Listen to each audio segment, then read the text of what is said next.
Selamat pagi, Richard. Pagi, Bu. Selamat pagi, Richard. Pagi, Bu. Apakah hari ini kamu kurang sehat? Dari tadi ibu perhatikan, kamu kurang bersemangat dan malah tertidur. Kamu pasti punya alasan. Mengapa kamu melakukan hal ini? Tadi malam saya main game sampai jam 2 pagi, Bu. Tentu permainannya masih mengasihkan sampai kamu tidur begadang jam 2. Kapan-kapan kita main model yang olahraga? Iya, Bu. Ajari saya untuk memainkan gitu. Baik, kadang saat ibu jenuh karena rutinitas, saya juga menggunakan HP di rumah. Saya bermain handphone di jam-jam, tapi saya harus sadar diri kapan saya harus berhenti menggunakan handphone, kapan saya harus menggunakan handphone untuk membuat rileks diri saya. Richard, apa kamu ingat dengan kesepakatan kelas yang dulu pernah kita buat ketika di awal kelas kita? Iya, Bu. Saya ingat dengan yang dulu pernah Ibu sampaikan. Saya harus disiplin dan bertanggung jawab terlebih dengan sekolah saya. Oke, coba diingat lagi. Apakah ada hal lain yang belum kamu penuhi dengan kesepakatan itu? Ya, Bu. Saya ingat. Saya harus memilah dan memilih hal-hal yang boleh dan tidak boleh saya lakukan di dalam kelas. Bagus. Jika kamu masih ingat, sekarang ibu tanya, apakah yang kamu lakukan tadi baik ketika kamu lakukan di kelas? Tidak baik, Bu. Benar sekali ya, Richard ya. Lalu apa yang akan kamu lakukan untuk mencegah hal ini tidak terulang lagi? Saya tidak akan begadang lagi bermain game, Bu. Dan saya akan menjaga waktu tidur saya, Bu. Bagus ya, Richard, anak yang baik dan bertanggung jawab ya. Kalau begitu, silakan mulai nanti sepulang sekolah diaturlah kegiatanmu di rumah. Kamu boleh bermain game setelah kegiatanmu selesai, sehingga tidak mengganggu jadwal. Iya ya. Baik, Bu. Terima kasih banyak ya, Bu. Oke, jadi ingat kesepakatan kita dan laksanakan supaya kamu menjadi anak yang punya pribadi yang baik ke depan. Oke? Nah, silakan masuk kembali ke ruangan kelasnya. Arnold, Selamat pagi, Bu. Arnold, kamu tahu nggak kenapa ibu panggil kamu kemari? Ya, saya tahu, Bu. Saya tidak membawa buku IPS saat melakukan IPS, Bu. Bagus. Kamu sudah tahu. Kamu tahu kan? Kalau bukumu tertinggal di rumah, tentu kamu akan menggunakan buku temanmu yang satu meja denganmu. Pasti temanmu itu jadi terganggu belajar. Ya, Bu. Seandainya temanmu yang ketinggalan buku, lalu temanmu menggunakan buku, kamu juga pasti terganggu kan? Ya, Bu. Saya merasa terganggu belajar, Bu. Coba diingat lagi. Kita sudah membuat kesepakatan kelas kemarin di mata pelajaran IPS. Ya, Bu. Saya ingat. Saya harus membawa perlengkapan belajar saya saat pelajaran. Bagus. Jika kamu ingat, sekarang ibu tanya, apakah yang kamu lakukan tadi baik ketika kamu lakukan di kelas saat pelajaran IPS? Tidak baik, Bu. Benar sekali, Arnold ya. Lalu, apa yang akan kamu lakukan untuk mencegah hal ini tidak terulang lagi? Sebelum tidur saya akan lihat poster pelajaran untuk besoknya, Bu. Dan saya akan cek tas saya untuk memastikan buku-buku pelajaran saya bawa sesuai roster, Bu. Bagus. Arnold ini anak yang baik dan bertanggung jawab ya. Kalau begitu, silakan mulai nanti pulang sekolah diatur kegiatan di rumah ya.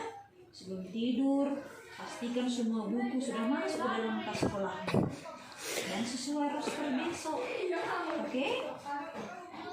Baik, Bu. Terima kasih banyak ya, Bu. Iya, jadi diingatlah semua apa yang menjadi kesepakatan kelas kita dan diterapkan ya.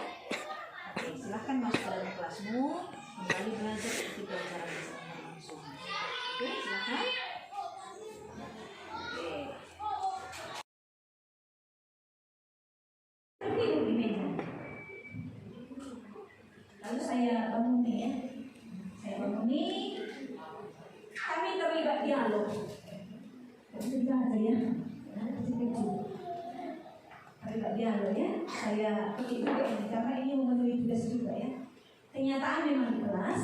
Lalu saya ketikkan dulu.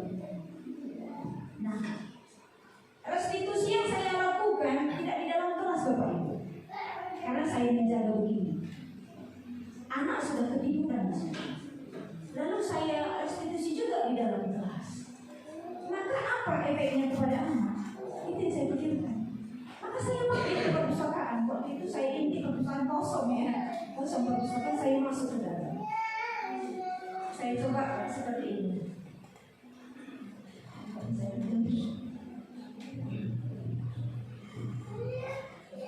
Saya tanya, kamu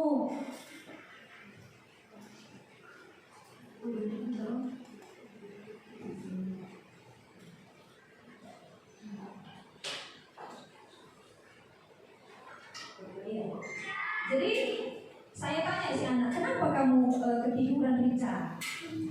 Lagi jawab, begadang aku tadi malam Bu. Jam 2 umur lebih dari itu. Wah jam 2. Main Mobile Legends aku. Jadi saya tanya, oh iya, asik ya. Ini saya coba sebagai manajer di situ ya. Asik lah ya main game itu. Bisa nggak lain kali kau ajar aku main itu? Bisa nggak? Dia agak malu. Karena saya bilang ajari saya, gitu ya. Lalu dijawabnya lagi, iya Bu, katanya. Nah, kamu ingat enggak apa kesepakatan kelas kita? Nah, saya mulai membuat meyakinkan, menanyakan keyakinan ya. Ketiga, ingat Bu, apalah cobalah saya harus bisa belajar dengan bersemangat. Betul, ada itu di keyakinan mata pelajaran ada. Oke. Jadi kalau begitu, kamu sudah sadar sekarang apa yang sudah terjadi pada dirimu. Menurutmu, bahwa langkah selanjutnya itu gimana? Dia bilang begini Bapak Ibu. Dan begadang dia itu. Tidak begadang lagi saya. Caramu seperti apa? Supaya kami tidak begadang. Ubahlah dalam mood itu. Jadi tinggalkan main game. Perlu juga main game. Saya tantang juga dia. Pentingnya main game. Saya pun mau main game di rumah. Tapi kalau di sela-sela pekerjaan saya menumpuk, saya sudah sudah hang gitu ya. Saking banyaknya itu, saya berhenti sejenak lalu main handphone. Saya gitu. Baru dia lagi. Yang penting juga main game, mungkin begitu dalam hatinya kan. Jadi kok gak mau main game lagi? Mau. Tapi di jam berapa? Kalau harus main game, saya bilang lagi. Iya, Bu, saya atur dulu. Enggak sepuluh. Asal mau, boleh dulu.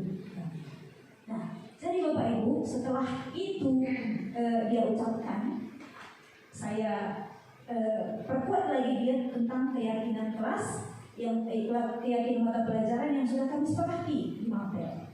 Lalu saya tanya lagi dia, kira-kira gimana Richard? Iya Bu, saya akan lakukan itu. Saya ingat itu. Nah, jadi Bapak Ibu, dalam proses restitusi dengan posisi kita sebagai manajer, ketika anak kita proses dengan restitusi, dia akan kembali kepada kelompoknya dengan karakter yang berbeda. Nah, kasus yang kedua Bapak Ibu, di 75, kalau saya pernah bahas, namanya Arnold. Ini selalu ketinggalan buku mata pelajaran dan catatan ketika saya masuk. Ya. Memang ada lagi yang lebih parah dari dia ya Bang. Tapi saya lebih tertarik dengan si Arnold ini. Ada susuling dia, tapi saya lebih tertarik sama si Arnold itu. Lagi-lagi saya panggil keluar, tidak ikhlas saya kerjakan restitusi. Nah, seperti ini. Nah, jadi Bapak Ibu, saya lebih terpikir seperti ini. Berarti di dalam kelas tidak boleh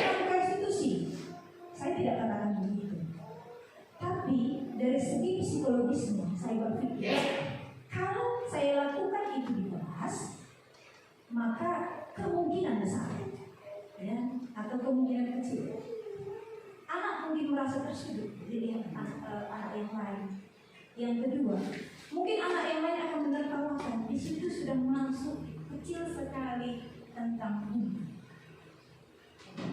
Ya, jadi saya coba setelah mempelajari bahan ini dalam guru penggerak Bapak Ibu, saya melakukan restitusi itu di luar dari jam saya mengajar kelas.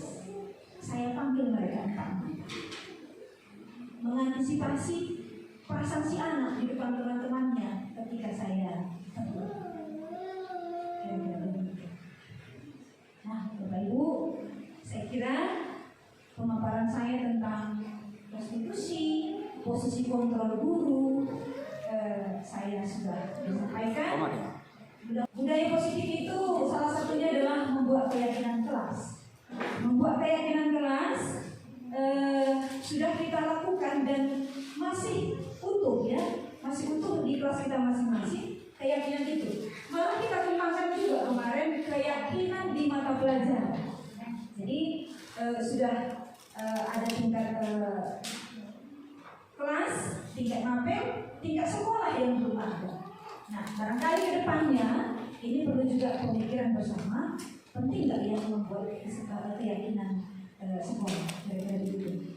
Baik Bapak Ibu, di materi ini saya tidak memaparkan apa itu disiplin positif, sudah tidak lagi ya. Tapi langsung saya mau sampaikan adalah tentang kebutuhan dasar manusia. Ada 5 kebutuhan dasar manusia Bapak Ibu. Nah, yang pertama itu adalah bertahan hidup. Bertahan hidup. Kemudian yang kedua, kasih sayang dan rasa diterima. Kemudian yang ketiga, penguasaan. Keempat, kebebasan. Dan kelima, kesenangan. Jadi 5 kebutuhan dasar manusia ini ada pada diri kita masing-masing. Yang pertama itu bertahan hidup, itu berkaitan dengan makanan, pakaian, tempat tinggal, keamanan dan kesehatan. Sementara untuk kasih sayang dan rasa diterima, ini berhubungan dengan rasa diterima, dipedulikan, berbagi, kerjasama, menjadi bagian dari kelompok. Itu adalah kebutuhan dasar tentang kasih sayang dan rasa diterima. Kemudian penguasaan, ini terkait tentang harga diri, keinginan untuk dianggap, untuk memimpin, berprestasi, diakui dan didengar. Ini adalah kebutuhan yang ketiga. Kebutuhan yang keempat adalah tentang kebebasan. Ini berhubungan dengan mandiri, memiliki pilihan, mencoba hal baru, mampu mengendalikan arah dirinya dan seterusnya. Lalu kebutuhan dasar yang kelima manusia adalah kesenangan, ya, bermain, humor, antusiasme, tertawa, gembira dan seterusnya. Jadi inilah kebutuhan dasar manusia, dikelompokkan dalam 5. Nah, Bapak Ibu, manusia juga punya motivasi dalam berperilaku, ya. Manusia punya motivasi dalam berperilaku. Yang pertama, menghindari ketidaknyamanan atau hukuman, ya. Motivasi perilaku yang pertama adalah untuk menghindari ketidaknyamanan atau hukuman. Lalu yang kedua, untuk mendapatkan imbalan, penghargaan dari orang lain. Ini motivasi perilaku yang kedua. Motivasi perilaku yang ketiga, untuk menjadi orang yang mereka inginkan dan menghargai diri sendiri dengan nilai-nilai yang mereka percayai. Jadi nomor 1 dan nomor 2 ini adalah lahir dari faktor eksternal, atau saya sebut dia motivasi ekstrinsik. Artinya dari pengaruh luar lah yang mempengaruhi dia sehingga melakukan perilaku 1 dan 2. Nah, yang ketiga ini adalah motivasi intrinsik. Intrinsik artinya dari dalam, ya, dari dalam. Untuk menjadi orang yang mereka inginkan, artinya yang dia inginkan, yang didasari atas nilai-nilai yang dia percaya. Inilah namanya motivasi intrinsik. Jadi keberhasilan seseorang Bapak Ibu, ya, yang saya pelajari itu adalah karena motivasi intrinsik, bukan faktor motivasi ekstrinsik. Jadi lebih besar orang berhasil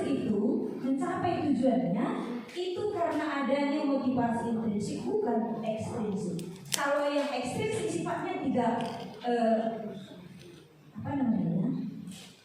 tidak bertahan lama. Tapi kalau dimotivasi intrinsik ini akan bertahan lama. Karena apa? Bukan paksaan orang, bukan karena disuruh, bukan karena takut dihukum, tapi karena memang dia sadar bahwa dia harus melakukan itu untuk dirinya dan untuk kebaikan bagi orang. Ini yang ketiga. Nah, Bapak Ibu, dalam hal ini kita bisa melihat dalam penerapan budaya positif di sekolah. Ini pertama adalah menghukum, ya, hukuman. Kemudian konsekuensi, lalu restitusi. Nanti kita hubungkan dengan posisi kontrol guru di dalam kelas. Yang pertama menghukum itu bisa kita lihat gambarnya, kira-kira seperti ini. Agak gelap ya. Nah, hukuman ini adalah tidak terencana, tapi tiba-tiba dilakukan. Kemudian murid tidak tahu yang akan terjadi, murid tidak dilibatkan. Ini kalau hukuman. Kemudian bersifat satu arah, namanya menghukum, ya. Tidak ditanya siswanya, kira-kira kamu mau saya lakukan apa supaya kamu cerdas, seperti itu. Nanti kita lihat seterusnya, ya. Kemudian berupa hukuman fisik dan psikis. Ini mengenai tubuh, bersentuhan dengan anggota tubuh, apakah dengan pukulan, pakai benda atau pakai anggota tubuh kita. Ini yang disebut dengan hukuman secara fisik. Lalu yang namanya konsekuensi, ini adalah berencana, disepakati sesuai peraturan. Kalau kamu nggak nyapu, kamu begini, nah, itu konsekuensi. Murid tetap dibuat tidak nyaman. Kemudian sikap guru selalu memonitor murid. Ini Bapak Ibu, ya, hukuman, konsekuensi, hanya sedikit perbedaannya. Lalu yang ketiga muncul restitusi, bukan prostitusi, ini restitusi. Restitusi itu adalah proses menciptakan kondisi bagi murid untuk memperbaiki kesalahan. Ini ada proses kolaborasi antara murid dengan si pembuat restitusi. Jadi kalau kita kaitkan dengan posisi kontrol guru di dalam kelas, Bapak Ibu, nanti dengan pemaparan ini kita boleh berefleksi di posisi kontrol yang mana kita seringnya di dalam kelas. Nah, yang pertama, 5 posisi kontrol guru ini, pertama sebagai penghukum, ya, sebagai penghukum. Lalu yang kedua sebagai pembuat merasa bersalah. Yang ketiga sebagai teman. Yang keempat sebagai pemantau. Yang kelima sebagai manajer. Nah, kita lihat masing-masing bagaimana penerapannya 5 posisi kontrol guru ini. Saya ambil kasus, tidak kelihatan, ya. Kasusnya, siswa tidak memakai atribut lengkap saat upacara bendera. Ini saya angkat kasusnya supaya langsung kita bisa lihat posisi kontrol yang bagaimana yang dia lakukan. Nah, dengan kasus ini kita coba lihat kalimat ini. Hormat pada bendera selama 1 jam. Ini yang akan dilakukan guru kalau dia sebagai penghukum. Posisi kontrolnya sebagai penghukum, dia akan membuat sebuah tindakan atas kasus ini, hormat pada bendera selama 1 jam. Jadi muridnya menghormat bendera selama 1 jam. Kalau posisi kontrolnya sebagai penghukum. Lalu yang kedua, kalau dia sebagai pembuat merasa bersalah, berapa kali ibu bapak harus memberitahu kamu? Selalu kamu mengecewakan ibu bapak. Kita akan katakan itu kepada anak. Kalau kita posisi kontrolnya sebagai pembuat merasa bersalah, lalu dengan kalimat ini anak akan merasa bersalah dengan kalimat kita ini, ya. Berapa kali? Tapi dah dulu kok nalak gitu, ya. Itu dia. Lalu yang ketiga, dengan kasus yang sama. Ayo dong, ikuti aturan sekolah. Tolong bantu ibu, tolong bantu bapak, ya. Sekali ini, ya sudah tidak apa-apa. Lain kali jangan sampai seperti ini lagi, ya. Itu posisi teman. Artinya gurunya sebagai teman bagi muridnya. Maka dia akan mengucapkan kerjakan ini. Ayo dong, ikuti aturan sekolah. Ini. Lalu berikutnya sebagai pemantau, kamu sudah melanggar peraturan sekolah, kamu tahu konsekuensinya. Setelah upacara, kamu beli atributmu ke koperasi dan jangan diulangi lagi. Nah, ini kalau dia posisi kontrol si guru sebagai pemantau. Ini Bapak Ibu sudah menimpa. Lalu yang terakhir dengan kasus yang sama, apakah kamu tahu kesalahanmu? Kira-kira bagaimana kamu memperbaiki kesalahanmu? Ini yang akan dilakukan oleh seorang manajer. Artinya, Bapak Ibu, dia mencoba memanage perasaan si anak, ya, perasaan si anak. Bukan seperti pembuat merasa bersalah tadi. Pulangku, kau yang terus membuat kesalahan. Berapa kali aku bilang gitu ya. Tapi di posisi manajer ini, seorang guru akan berusaha memanajemen anaknya, bagaimana supaya kesalahan itu dia tidak ulang ke depannya, tapi tidak menimbulkan anak ini merasa bersalah, tidak membuat terpojok dan seterusnya. Jadi ini yang dilakukan oleh seorang manajer. Jadi dengan posisi manajer ini, anak diharapkan bisa memanajemen dirinya sendiri atas kesalahan yang dia lakukan. Dia sendiri menatanya. Nah, jadi Bapak Ibu, saya pernah baca seperti itu. Kalau tidak bisa kita terapkan di kelas, kita sebagai posisi kontrol seorang manajer, setidaknya sebagai pemantau. Katanya begitu. Kan saya dimana-mana. Kenapa ke pemantaunya ya? Gitu ya? Kenapa enggak ke temannya? Gitu. Jadi ini. Nah, Bapak Ibu, ini saya coba munculkan sebuah kalimat. Kita yang tentukan posisi kontrol apa yang sedang dia lakukan dengan kalimat ini. Ya, saya kecewa sekali dengan kamu, kata si guru kepada anak. Ayo kita refleksi dulu Bapak Ibu. Kira-kira posisi kontrol apa di sini seorang guru? Gurunya mengatakan, saya kecewa sekali dengan kamu.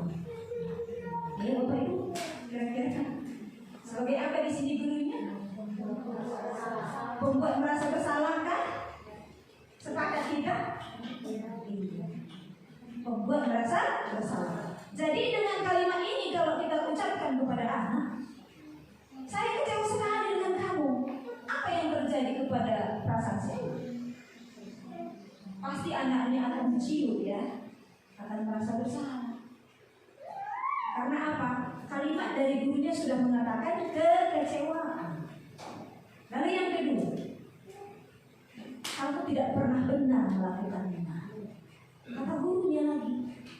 Nah, posisi kontrol apa yang diperankan oleh si guru? Kalau ini kalimatnya, kamu tidak pernah benar melakukannya. Kira-kira Bapak Ibu merasa bersalah juga? Begitu? Iya.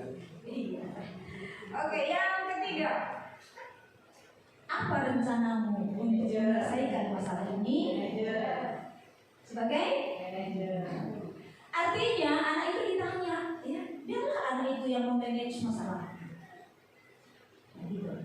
Seterusnya, ayolah lakukan demi ibu, lakukan demi bapak ya. Sebagai apa di sini? Sebagai seterusnya, kamu tidak pernah mendapat nilai jika tidak mengerjakan tugas. Lebih kasarnya Bapak Ibu, saya ingat waktu sekolah dulu, di ujung pena ini ngasih mau bertanya, kata gurunya,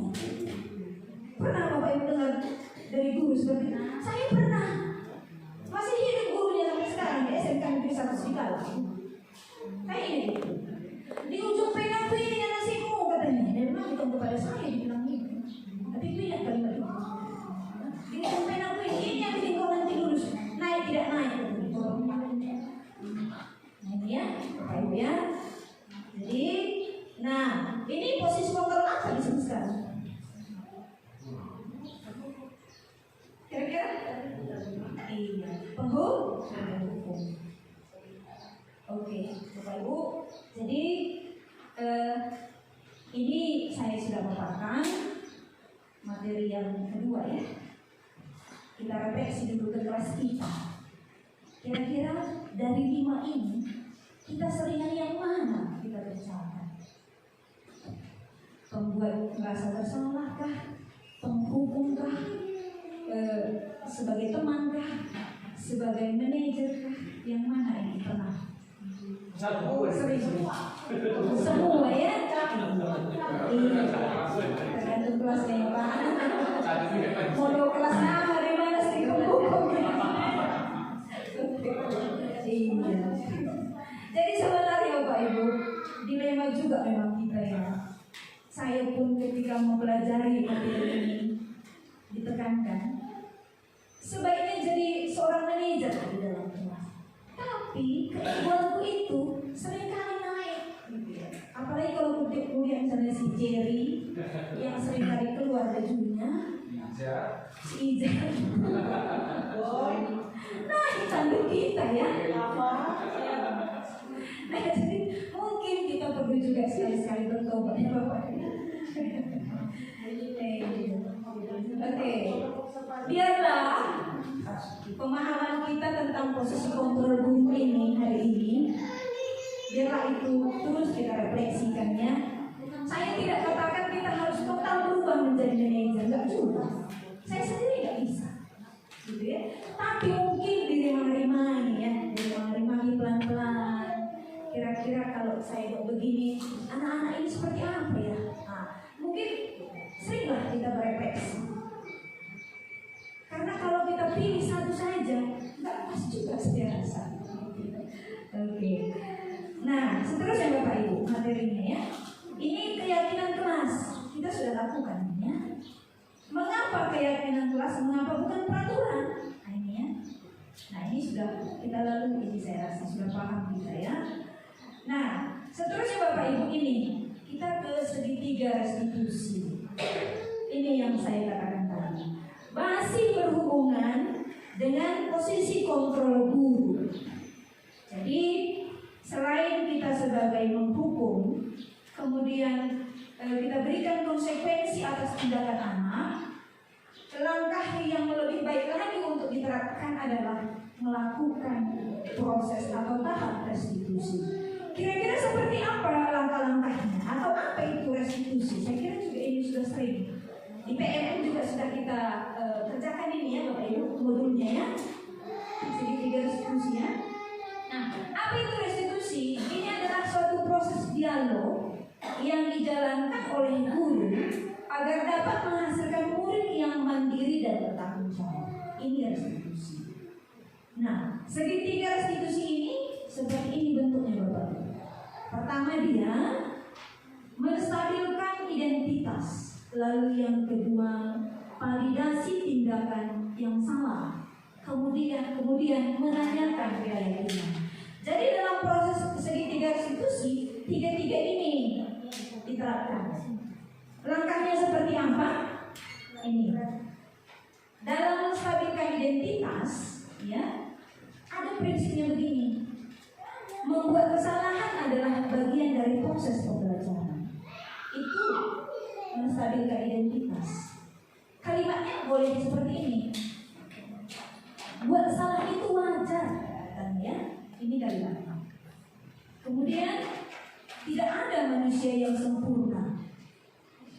Ibu bapak juga pernah melakukan itu. Ibu bapak tidak mau mencari siapa yang salah, tapi ibu bapak ingin mencari solusi dari permasalahan ini. Kamu berhak merasa begitu. Nah, ini dalam proses menstabilkan identitas. Yang kedua, kita validasi tindakan yang salah. Nah, prinsipnya setiap perilaku berupaya memenuhi suatu kebutuhan tertentu. Tadi kan ada kebutuhan dasar manusia. Artinya begini. Kita contohkan, kalau murid kita si Ijaz misalnya melakukan satu tindakan, ya, di sana ada kebutuhan dasarnya barangkali tidak terpenuhi, sehingga dia melakukan tindakan itu. tindakan manusia itu ada tujuannya berdasarkan kebutuhan manusia tadi, ya. Nah, kamu pasti punya alasan mengapa melakukan hal itu. Ini kalimatnya. Lalu yang kedua, padahal kamu bisa melakukan yang lebih buruk dari ini kan? Dan seterusnya. Kamu patut bangga karena telah melindungi sesuatu yang penting buatmu. Kamu melakukannya karena mempertahankan sesuatu yang penting buatmu. Nah, ini untuk proses memvalidasi tindakan yang salah. Lalu yang terakhir, tanyakan keyakinan, menanyakan keyakinan. Ini prinsipnya, setiap perilaku berupaya memenuhi suatu kebutuhan tertentu. Apa keyakinan kelas kita? Jadi misalnya setelah anak membuat kesalahan, kita tanyakan, keyakinan kelas kita apa? Kamu ingat enggak? Nilai-nilai apa yang telah disepakati bersama? Seperti apa gambaran sebuah kelas yang ideal menurut kamu? Kamu ingin menjadi orang yang seperti apa? Nah, ini kita tanyakan pada proses menanyakan keyakinan yang berpihak kepada kita. Saya kira cukup sekian, Bapak Ibu. Saya cukupkan. Terima kasih untuk perhatian kita. Semoga yang saya sampaikan ini bermanfaat bagi kita semua.